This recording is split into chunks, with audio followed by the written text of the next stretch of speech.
I am a huge mama's girl. My mom is my world.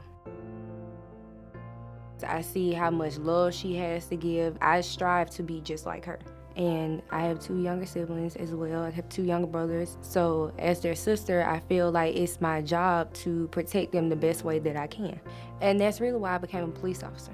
I love Birmingham. I love the city of Birmingham. I grew up here. I want to be an example. My mom was an example here, and I want to let the kids know that, yes, I'm a police officer. Letting you know that, hey, I came from the same hood that you came from. So, you know, me being here, I'm showing you right now that you can come out of here too. Birmingham is my home. It's where I was born and raised. Grew up in Vice Hill Projects, and it was a tough environment. My dad was in prison since I was 3 years old. But when I was 5, my mom's boyfriend, who she was dating at the time, he was killed. And that was the first time I really experienced a death close to me. But at 5, I really didn't process it well, didn't really know what it was. But it happened so often around me that I just thought, okay, it was another person dead. I had friends who would lose people around me, cousins, and as I got older, when I went to Woodlawn High School, it would even become more prevalent. I would see people in my school die. One of my classmates in the 10th grade, she was killed by her boyfriend.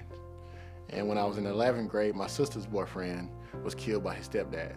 So I had been exposed to death all my life, but it wasn't until February 21st of this year that it really got real. My younger brother, Joshua, was shot and killed. That's when I really began to feel it differently, because it was close to me in a way that it had never been close to me. And it hurt. I was angry. I wanted to respond differently than my faith told me to. He was a special kid who I loved dearly. And when Josh was killed, he was my little brother. It just felt like a piece of me had left.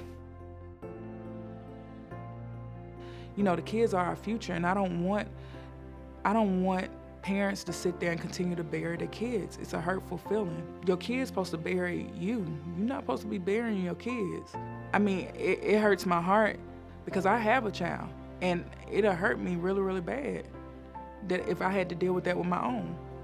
So it starts with us as leaders. It starts with us. If we're not trying to change anything, it's not gonna happen. How would you feel if you come home one day and you find out that your daughter has been killed, or your son has been murdered, or your wife? How would you feel? Like, what would you want to happen? And at some point you have to say, okay, enough is enough. Crime Stoppers, we need them. They able to make sure they are the key to the lock to save somebody else. And a lot of times it helps save the community and helps save another body being laid out for another mother to be crying for.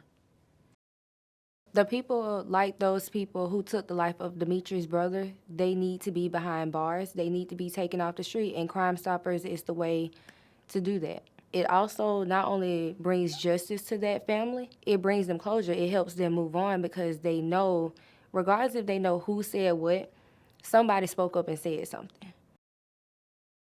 In the 40 years I've worked with Crime Stoppers, I've seen a lot of people who are the source of pain and heartbreak taken off the streets.